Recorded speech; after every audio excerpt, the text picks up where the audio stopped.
Script Part 4, Topic, Capital Management and Investor Psychology. The most important thing right now isn't knowing where the market will go, it's knowing what you'll do no matter where it goes. If the market drops further, do you have the cash to buy gradually? If the market recovers, do you have the discipline not to get swept up in excitement? That's the true art of survival in investing. Let's talk about psychology for a moment. A lot of people think that knowledge alone is enough. But the truth is, knowledge won't save you from panic.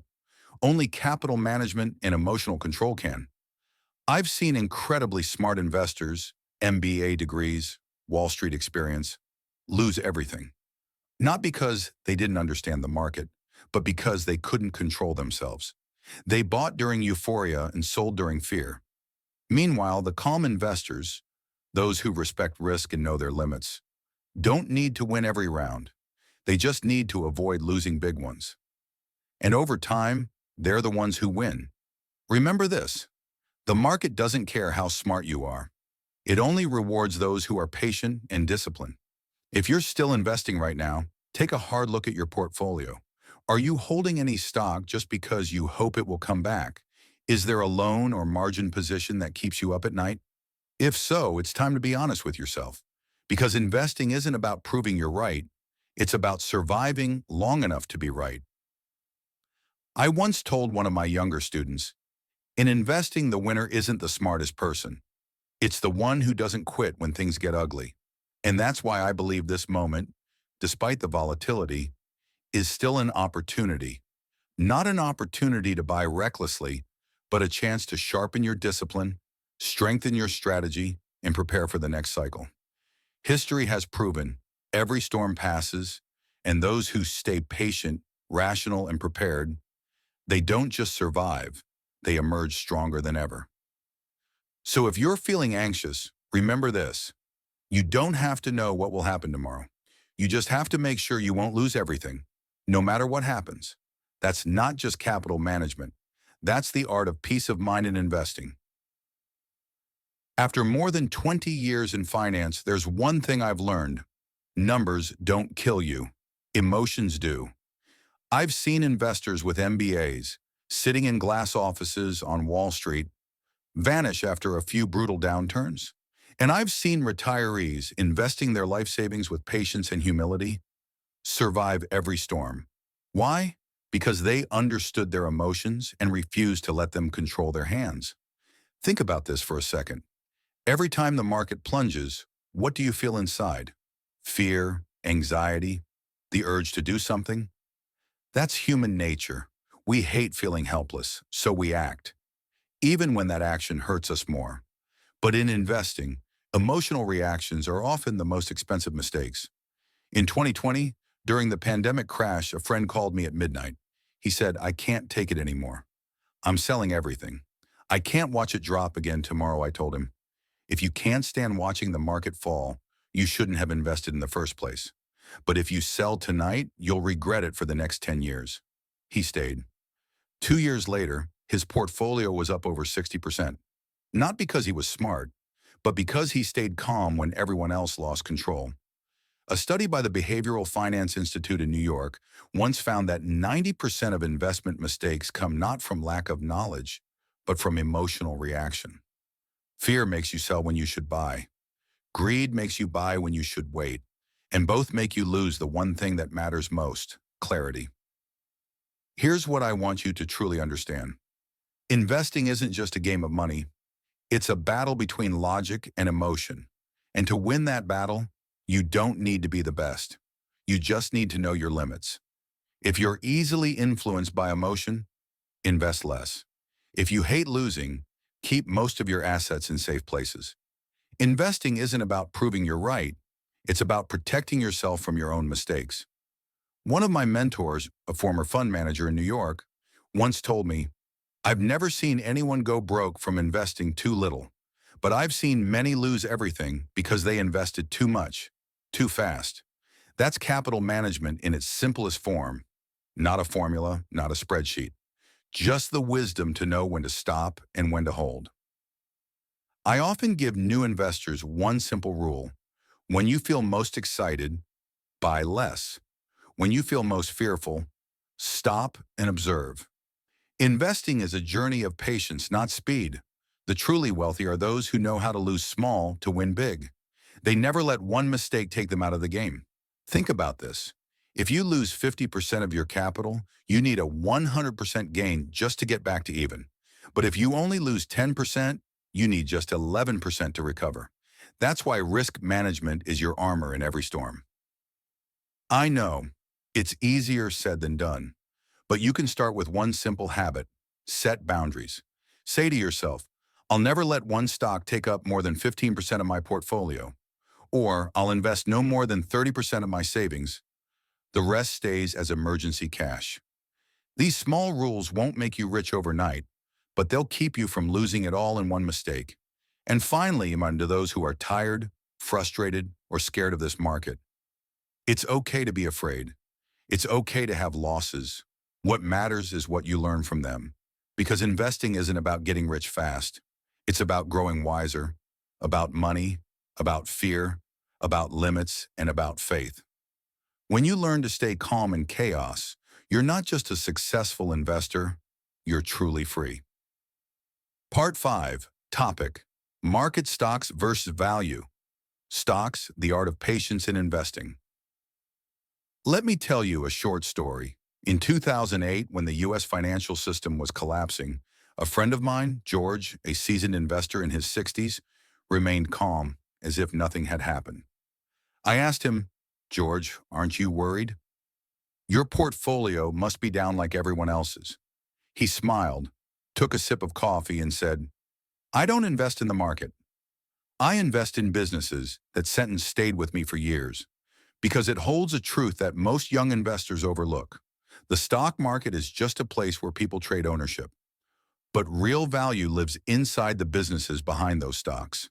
There are two kinds of stocks I often talk about: market stocks and value stocks. Market stocks are the ones everyone loves: banks, tech, real estate, brokerages. When the market rises, they soar. When it falls, they crash the hardest. Their prices are driven by emotion, like waves that rise and fall fast. Value stocks, on the other hand, are different. They belong to companies that actually make money: shipping lines, chemical firms, logistics, energy, healthcare. They're not flashy, they're not on the headlines every day, but they endure like old trees in a storm. Their prices don't move with every news headline. They move with business results, year by year, cycle by cycle. I've met many people who make decisions just by looking at the ticker. They buy because they heard something, because it's going up, or because everyone else is buying. But investing that way is like gambling with time. And in that game, time always wins. Value investors are different. They study cash flow, management quality, and competitive advantages. They buy when others are afraid, and they hold quietly while others give up. Here's something fascinating about value stocks. They're usually boring in the beginning. The price barely moves, they look dull, and because of that, most people ignore them. But as the business grows, as the market slowly recognizes what it's worth, everything changes. Like Warren Buffett once said to Kay,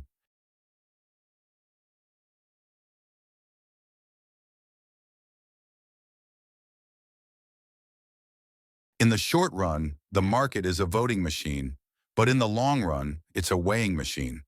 In the short term, prices follow emotions, but in the long term, value always wins. I know, waiting is the hardest part of investing, but patience is the only sustainable advantage an individual investor can truly have. Big funds have money, technology, and analysts, but they don't have infinite time. They have to report results every quarter or every year. You, as an individual investor, can wait 3 years, 5 years, even 10. That patience is something the market can't buy. Look at history. The greatest investors, Buffett, Peter Lynch, Howard Marks, they never tried to predict the market. They just looked for value and held until the value was recognized. Buffett bought Coca-Cola in the late 1980s. People said he was crazy. The stock looked ordinary. But he saw something else: the daily habit of billions of consumers. 30 years later, the dividends alone pay Berkshire Hathaway billions every year.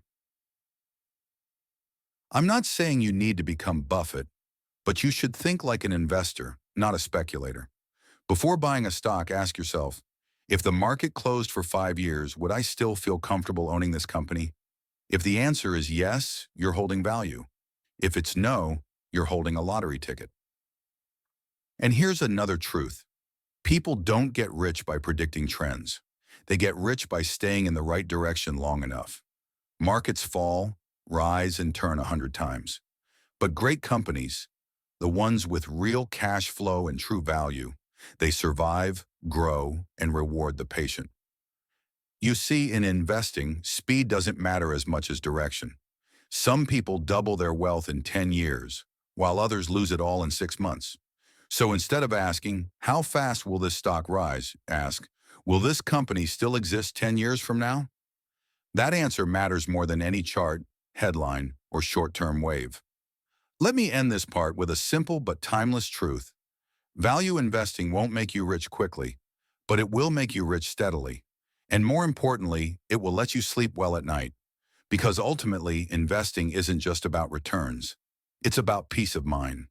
Knowing your money is placed in something that truly has worth. That, my friend, is the art of patience, where the winner isn't the fastest, but the one who never loses faith.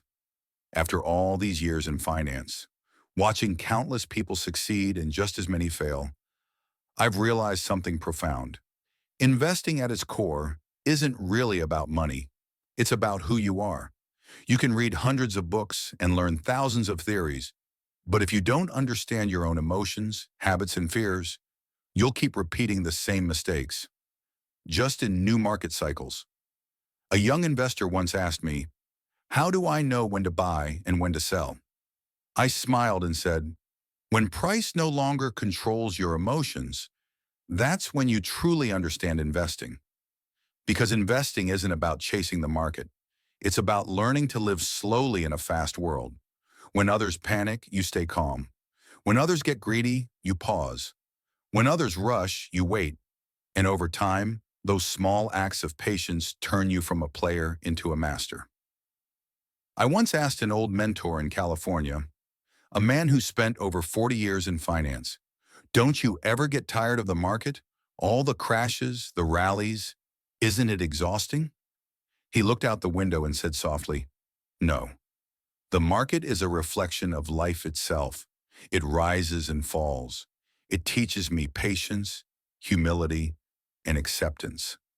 And I think that's the greatest lesson of all, because just like in investing, life never moves in a straight line. We fall, we lose, we stumble. But if we keep our faith and discipline, we regain balance. And from there, we move forward, stronger, wiser, steadier. I know many of you watching this are in different stages of your journey. Some are just starting, some have lost money, some are already successful but still feel unfulfilled. Whoever you are, let me say this. Money itself doesn't make you happy, but understanding your relationship with money, that's what sets you free. When you learn to make money serve your life instead of living your life to serve money, you've already won, no matter the number in your account. And maybe that's why I still love this work after all these years. Because every time I talk about investing, I'm not just talking about profits. I'm talking about a way of living, one built on understanding, patience, and faith in real value. If there's one thing I want you to take from this video, it's this. No one can predict the future, but you can always prepare for it. And the best preparation isn't finding the next hot stock. It's building a calm mind, a disciplined strategy, and a long-term vision. Because when you invest with peace of mind, every wave in the market becomes just another breath of the ocean. You don't need to ride every wave. You just need to stay long enough to see the tide turn. And when that happens, you'll understand, investing isn't just about growing wealth. It's about discovering who you are on the journey. Pause, soft reflective tone. If today you feel tired of the market, turn off the screen, pour yourself a cup of coffee, and remember this. True value in both investing and life always takes time to bloom.